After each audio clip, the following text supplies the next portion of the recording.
মানুষের জীবন ঠিক নদীর ঢেউয়ের মতো, কখনো শান্ত, কখনো উত্তাল। নদী যেমন নিজেকে ভাঙে আবার নতুন পথ তৈরি করে, তেমনি আমাদের জীবনও ভাঙ্গা গড়ার মধ্য দিয়েই সামনে এগিয়ে যায়।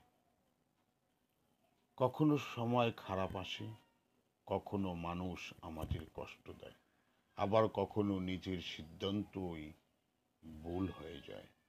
কিন্তু মনে রাখবেন, এই বাঘ, এই ওঠানামা, এই সংগ্রাম, এসবই জীবনের আসল শিক্ষা।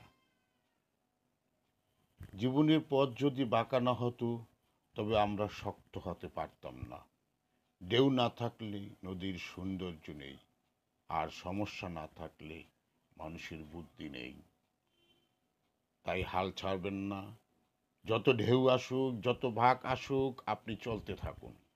কারণ সামনে আছে নতুন পথ, নতুন সুযোগ, নতুন আলো। জীবন আপনাকে থামাতে নয়, গড়তে এসেছে। ধন্যবাদ সবাইকে।